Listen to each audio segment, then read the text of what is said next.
guys, Kyle the Death Knight of Anime here, bringing my review for My Hero Academia, chapter 156. And right off the bat, I gotta talk about the beginning of this chapter, because the beginning of this chapter had me confused, because when I saw Izuku outside of the compound, my first thought was, did we skip an entire fight for the content? But then, around the second time going back and reading it and seeing I think it was Toga there, I was like, oh, so it was the League of Villains who was it was the League of Villains who was setting a trap, for the heroes and whatnot. And in that case, I guess you could say that the League of Villains are a bunch of trolls. Like, they should names of the League of Trolls, that they're just gonna troll people like that. Like, yeah, it was just them trolling pretty much in order to set up a trap. And yeah, it was when I read it like that, when I understood what was going on, and I read it again, I was like, that's actually kind of funny. Like, yeah, them just trolling the heroes and the Yakuza like that. Yeah, it's pretty funny.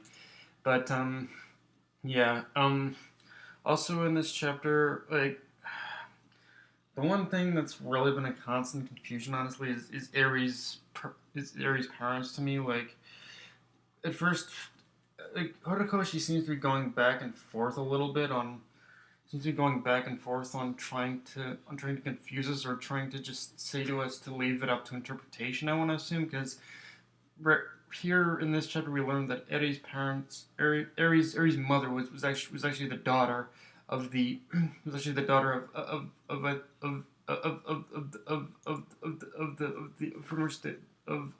boss of the Yakuza. So in essence, that would make the boss of the Yakuza her grandfather, pretty much. And like I said, we learned that after the boss's daughter had separated herself from her father's business and whatnot, we learned that she pretty much decided to marry and settle down. So, like, at this point, we learned that the whole Chisaka being her daughter thing was basically being her father thing. Sorry, not daughter, her father. It was all pretty much just a ruse. So, like, it's really like, yeah, at this point, I think Horikoshi's telling us to leave the whole thing, either leave the whole thing up to interpretation of who her actual father is, because we know at this point it isn't an Overhaul. That is definitely for damn sure from what I learned in this chapter. So it's like, part of me really wishes, Horikoshi would stop digging us around and just tell us. But we definitely, although we definitely learned the fate of tell us who her father is, but we definitely learn the fate of the man who we can assume is her father.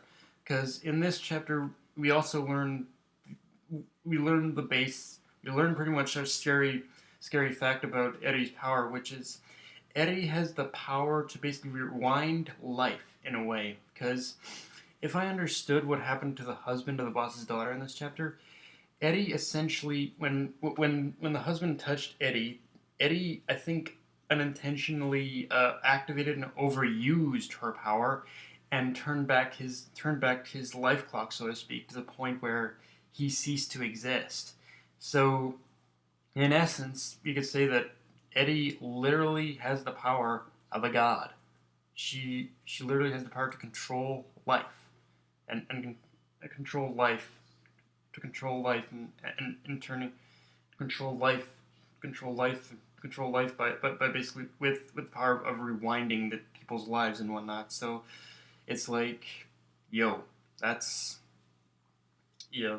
is really fucking insane.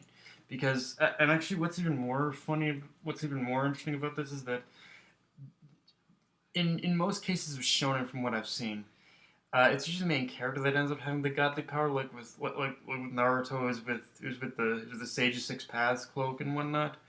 It was the Sage of Six Paths cloak and whatnot, and with it was the Sage of Six Paths cloak and whatnot. But in this case, it was this case, the godly power, so to speak, was given to a little girl, and even more. And so, yeah, it's just insane that such an amazing power can exist in such a little girl, rather than existing within the main character. I mean, what the quirk Izuku has of One for All is a powerful quirk, but he's not overpowered like most shonen protagonists. So he's still not like overpowered like most shonen protagonists, at least not yet. So yeah, it is interesting to see how how the more powerful quirk is in the body of a little girl. So yeah, um, and with Eri using her power on Overhaul at near the end of this chapter, and separating him from just the one guy who he fused with.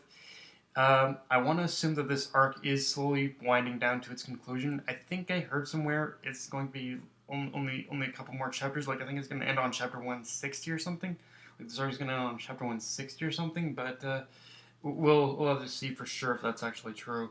But in the way, but I want to assume it is coming to a close because the way that Overhaul was drawn in this chapter after being like when Overhaul was drawn being separated from that one guy, it looked like he's about to pass out. So yeah, I do want to assume that this arc is kind of winding down to its conclusion and whatnot. But yeah, and even more so than that though, like the whole it's really like with the whole thing with the whole thing with the cape in this one, it's really kind of amazing how much of a spearhead as a character how much of a spearhead as a character. It's interesting how much of a spearhead it was Mirio was in this whole arc because when you look at it, I don't think when you really look at the whole execution of this arc, I don't think Izuku would have been successful in saving Eri even without if it hadn't been for everything that Mirio had done up to this point. And I'm not knocking Izuku's qualities as a hero or his ability to influence those he feels need saving, but throughout this whole arc, it's proven that Mirio has a very natural, charismatic heroism that can save even the most despaired person from the darkness of hopelessness. And even though his quirk is gone and he's no longer a part of the main fight, he's still encouraging and saving people. And the leftover cloth from his cape in this was pretty much is in a way you could think about it his final act of heroism by helping both Eddie and Izuku by basically them holding on to each other, holding on to the cape, both of them is symbolism of that. Yes, even though he's not there, he even though he's not there.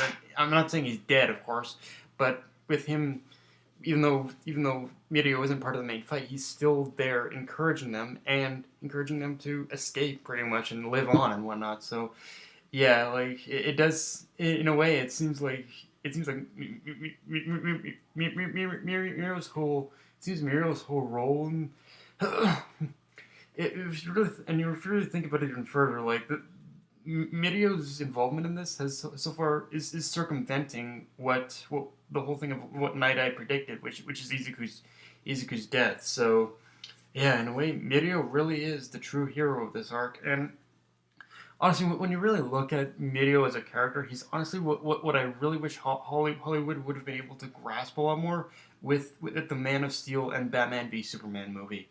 Like I don't mean to bring Hollywood. I don't mean to bring Hollywood movies or cinematic comic book universes into it too much. I don't mean to bring comic. It is just really. I don't mean to bring Hollywood or comic book cinematic universes into the fold too much. But yeah, like when you really look at Togata and Togata Mirio as a character, like he really is what I fucking wished that DCU would have managed to grasp on how they portrayed how they portrayed how they portrayed how they portrayed their particular version of Superman. Like that was like that particular character was just completely devoid of any optimism. But whereas with Mirio, the guy is pure heroism in its purest form when you really get down to it. Like damn. Yeah, but yeah, that's pretty much. But yeah, I'm not gonna ramble. I'm gonna ramble on too more because, like, honestly, like this chapter was just amazing, guys. Like, it was and like I said, it looks like things are starting to wind down. So I think the next couple of chapters are gonna be a whole wrap up thing to